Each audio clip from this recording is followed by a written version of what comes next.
Hello and welcome to yet another episode. I am Game Night 23. Today we will be talking about a system that's very near and dear to my heart, the Nintendo 64. Now, this is actually the very first system I ever owned, and this is the same system that I had as a child. I got it around the year 2000, I believe. It was a birthday present, and it was really what got me started with gaming and really kind of informed my taste in games. Uh, it was a choice between either this or a Dreamcast, and I'm glad I went with this. Not to knock the Dreamcast, I love that system, but this one really gave me just a ton of great memories and stuff with my friends and such. One thing that was cool about it was that it was the first system to really standardize the use of 4 controller ports. Now, it wasn't the first. I believe that the first system to, at least a cartridge-based system, to feature 4 controller ports was actually the Atari 5200 back in the 80s. But this one really standardized the practice, and it very much kind of gave the Nintendo 64 a reputation as kind of a system for parties with a lot of great multiplayer games. Now, one thing that was unusual compared to other systems at the time, like the Sega Saturn and the PlayStation 1, is the fact that the Nintendo 64 still used cartridges, even though everyone else had moved on to CD-ROMs. And this was both good and bad. It was good in the sense that it reduced loading times pretty much to nothing, but it was bad for a variety of reasons. For one thing, cartridges at that time couldn't hold as much memory. Like, most N64 games tended to go from about 16 to 32 megabytes of memory, and I think that the most any game on the system ever went was about 64 megs, whereas on CDs you could easily get around 500 megabytes. So, needless to say, the N64 was at a big disadvantage. Plus, it was a lot more expensive to manufacture cartridge games, especially at large memory. And since at the time, a lot of very big sort of cinematic games like RPGs were becoming very popular, it meant that a lot of third-party companies really kind of jumped ship after the Nintendo 64, and they moved over to other platforms like the PlayStation. The system was released in 1996, but in spite of that, it still had an excellent library of games, and it's something I very much enjoy. Now, in here, by the way, this is one of the Fantastic series, which when the system was re-released, I believe in 1999, they released it in a bunch of different colors. This is the iceberg blue version. There were, I believe, around 6 to 8 other colors. Some people actually go as far as to try to collect all of them. Now, down here, I have a bunch of various peripherals and controllers. First off, this was the N64 controller that the system came with, and that I've had since I was a child. It's very cool. I actually kind of like this controller a lot. A lot of people really dunk on this controller. They really hate it for a variety of reasons. I disagree with most of the criticisms leveled at it. To start with, a lot of people seem confused by the 3 prongs that this system had. Like, they feel that you need to have essentially 3 hands to play the system, which is pretty absurd. Like, the idea is that you're only supposed to use 2 of the prongs at any given time, and so that the system would essentially be very versatile. So, like, most of the time you would have the middle and right prong for most 3D games. Some games you would have the right and left prongs, like for 2D games mostly, or for fighting games, stuff like that. It was also very ahead of its time in that it used these 4 camera buttons, which was very much kind of a predecessor to today's modern dual analog stick setup. Here on the back, it actually has a nice Z trigger here, which is actually very good for first-person shooters and stuff like that, because it's very similar to a gun trigger. And then, of course, there's the analog stick. Now, the N64 was really the system to sort of standardize the use of analog sticks in gaming, which allowed for a more sensitive three-dimensional movement. It was really a big boon to it. Unfortunately, it does have two major flaws. For one thing, there's no rubber on it, so it's very easy for your thumb to kind of slide off the top. You kind of get used to it after a while, but what really stinks about this is that you see this white chalky stuff in here.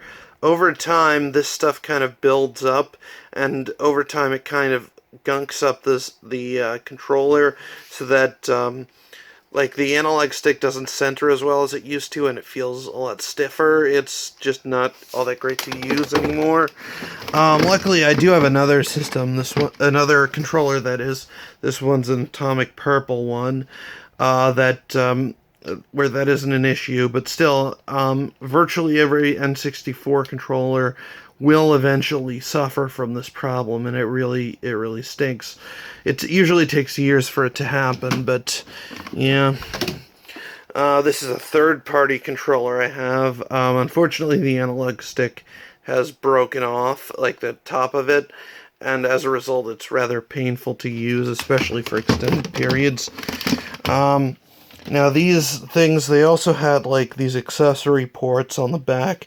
What's actually interesting about this one is that my dog at the time was teething, and he actually chewed on the edges of of this controller port, and as a result, I actually can't get the memory card out of this controller. Like, I haven't been able to since I was a kid. It's unfortunate, but maybe one day I'll try to get it out, but yeah, so you have these memory cards. Some games could actually save to themselves through an internal battery and a RAM chip, which was one of the advantages of having cartridges as opposed to CDs. But not every game. This is kind of your standard first-party controller pack, as they used to call them. This is the third-party version. Here I've got the Rumble Pack. Now what's cool about this thing is that it was really one of the first sort of force feedback accessories for a home console. Up until this time, the only real systems that had this sort of thing were in the arcades, so it was very cool to have this thing at home. It takes AAA batteries, and it basically vibrates whenever stuff happens in the game. It's very cool. It was a lot of fun to use at the time, and nowadays this feature is basically standard. It comes built in most controllers. I've also got this Game Shark. This is much like the Game Genie, basically a cheat device. It lets you hack your games. It's a lot of fun to use, actually. One thing that's cool is that it also acts as a region bypass, so I can put in Japanese games and play them. Much like the Super Nintendo, it's actually relatively easy to play imported games on a Nintendo 64. It has kind of the same sort of tabs as the Super Nintendo had that you can remove to let it play Japanese games. The only problem is that it's made of a much harder plastic than the Super Nintendo was, those tabs, so they're much harder to remove cleanly. So, but luckily you can just use one of these things, and it works perfectly fine. I also have what this is. This is actually technically a PC peripheral, but it's basically a USB connector that lets you connect your N64 controllers to a PC, which I imagine would be especially very good for if you were doing emulated games. But even without that, it's just an interesting thing. Now, getting into the games, these are two games I have featured prominently because they're very near and dear to me. First off, Super Mario 64. This was actually the very first game I ever owned as a kid. I absolutely love this game. It really kind of it was really my first love as far as video games are concerned. And yeah. And this is still the same copy I had as when I was a kid. And some people have asked me, like, if I had to give up every other game in my collection except one, which one would it be? This one, because it all started with this one, and if need be, it can start with that one again. The Legend of Zelda: Ocarina of Time is probably my favorite game of all time. This one really kind of showed me that games could be more than just momentary amusements, that they could be grand adventures with amazing worlds to be explored, and I just love this game. I don't agree with the notion that it's the best game ever made, because, quite frankly, there is no best game ever made, and there never will be. But I do feel that it has an amazing place in history in that it is very much a game that gathered together all of the lessons learned during the emerging era of 3D gaming. This sadly is not the same version I had growing up, but it works just fine. Down here I have Donkey Kong 64 for the Nintendo 64. This one received a lot of flack because they really overdid it with the collecting stuff in the game. In fact, I believe it actually has something of a Guinness World Record for the most collectibles in any game ever.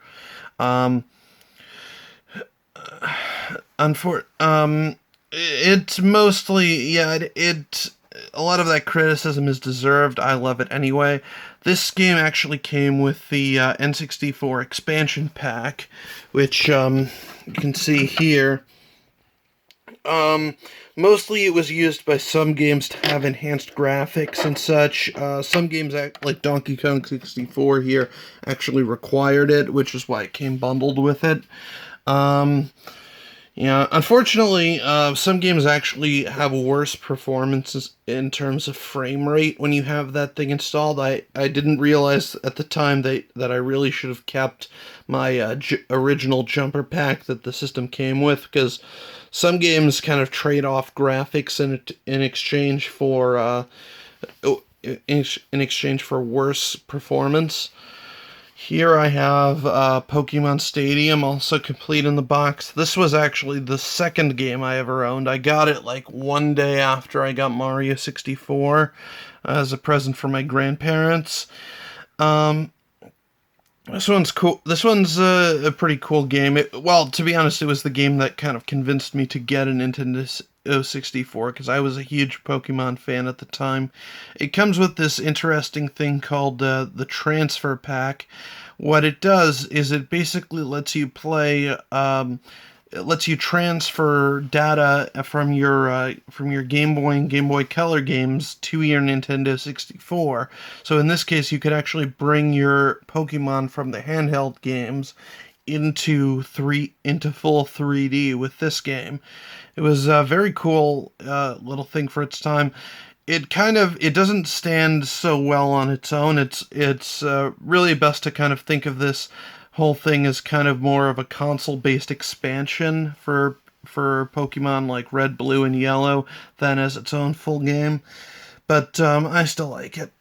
Now down here, I have a bunch of Nintendo 64 games that I keep here.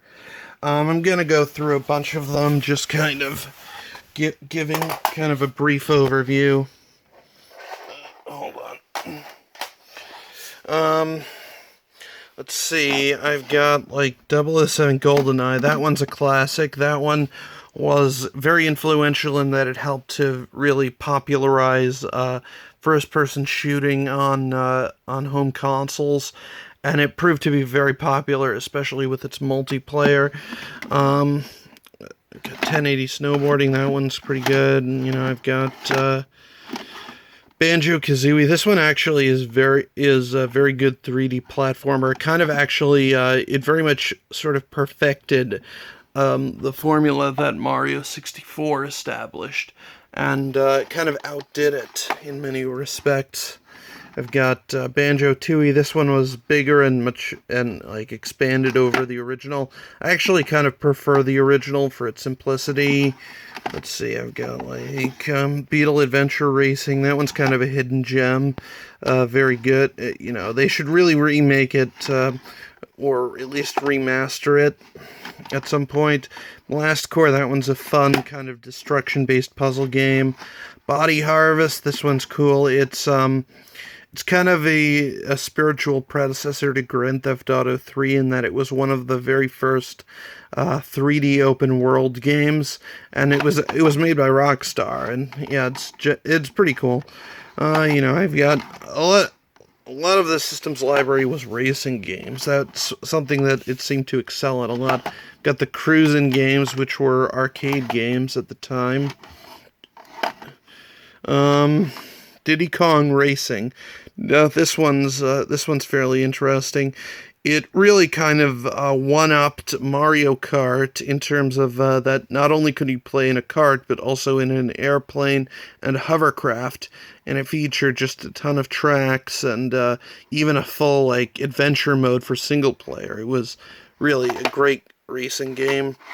Doom 64. I love this one. I'm kind of a Doom fanboy, and I'm going to be honest here, this might be blasphemous to say, but I actually kind of prefer a Doom 64 over GoldenEye. Let's see, I've got Dr. Mario, Excitebike, that one's good. You know. F-Zero X, this one's really good. It's, as far as I know, the only game on the system to ever reach 60 FPS. Let's see, I've got like a few, there were only a few fighting games released on the system. Let's see, I got Glover, that one's a pretty cool and fairly unique 3D platformer. Hybrid Heaven, this one's pretty interesting. It's kind of an RPG / action. It's weird. I don't know how to describe it really, but it's interesting. Jet Force Gemini, this one's a cool third-person shooter. Very long and very like kind of hard to actually finish that one. Killer Instinct Gold. This was a port of Killer Instinct 2. The Killer Instinct games were really intended to kind of get people hyped up for the Nintendo 64 in general, and that it really kind of showed what a next-gen fighting game would be like. You know, I've got Lego Racers, I've got Lode Runner 3D, Mace, Madden, Mario Party 3. I have to admit, I've never been as big of a Mario Party fan as a lot of people. My sister is a lot more into it than I am. I guess I liked it okay, but I was never crazy about it. Mario Tennis. This one's really good. Mickey Speedway.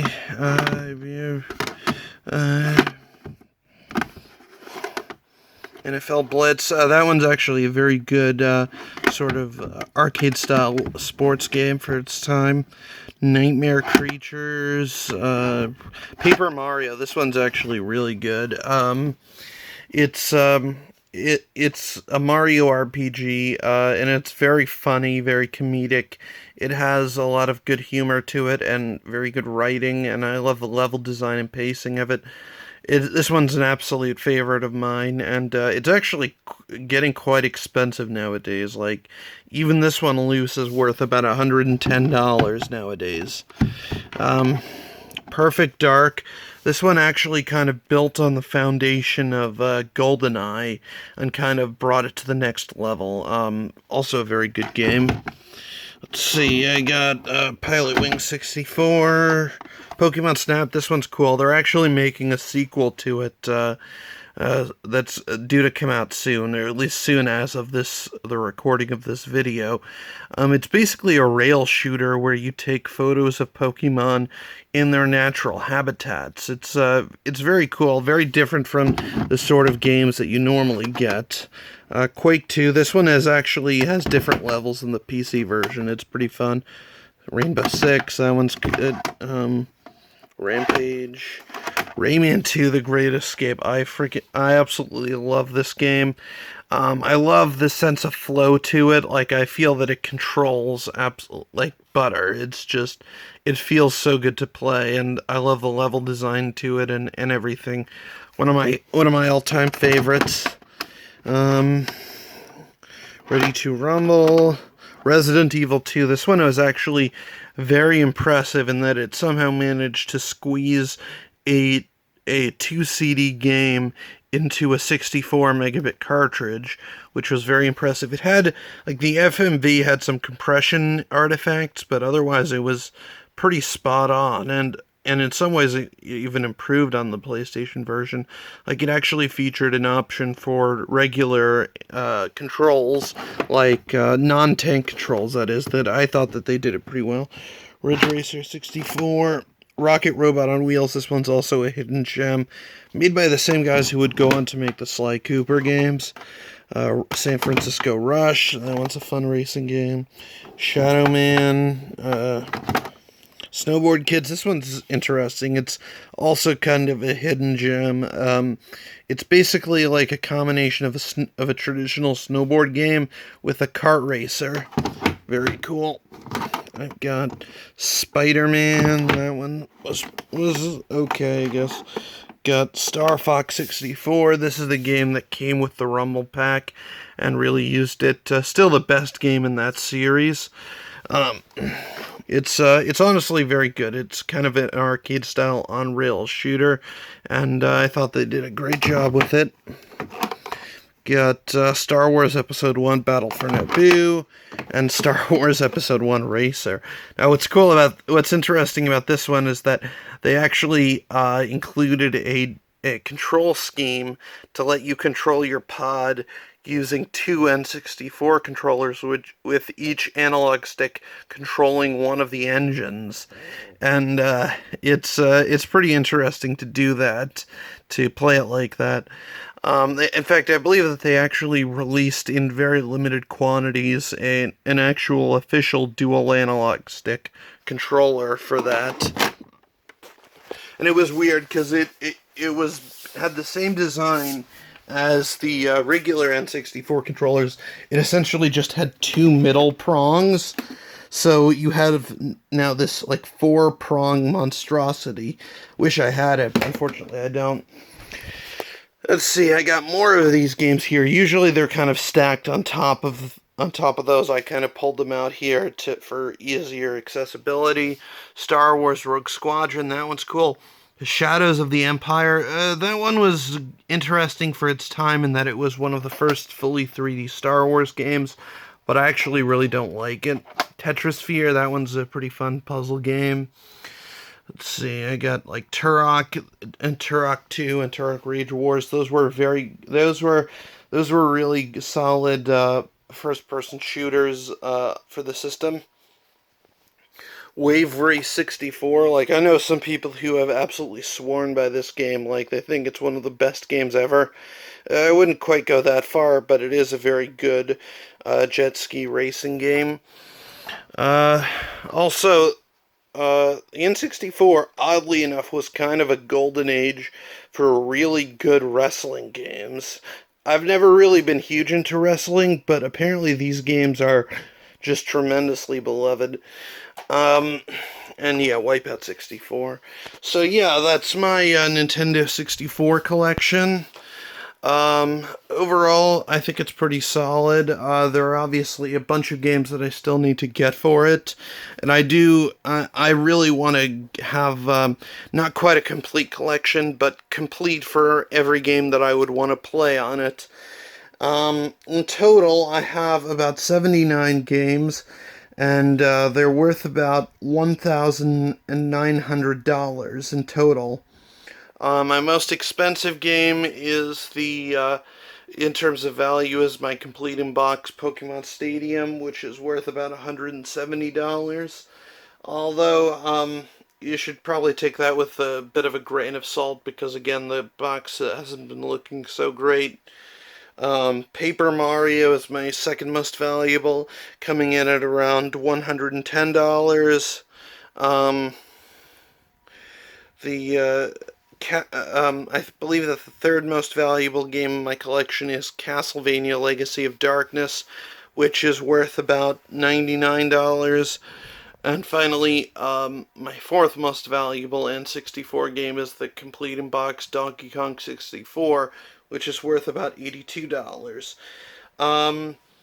The system itself is worth, I believe, about $181. The controllers are worth about $20 each, and the various peripherals are worth about $15 to $20 each. So in total, it's a fairly substantial collection that I have for it. I definitely look forward to getting more games for this system in the future. And, yeah, again, this one is just pure nostalgia for me. I know that a lot of people don't like this system because it was early in 3D. And, yeah, I'll admit that a lot of these games haven't aged the best. Although I do think that some of them are still, that a lot of them are still fantastic even today. But, what do you guys think? Why don't you tell me in the comment section below? And until next time, please remember to like, comment, and subscribe. I am Game Night 23, and I will see you guys next time. Take care.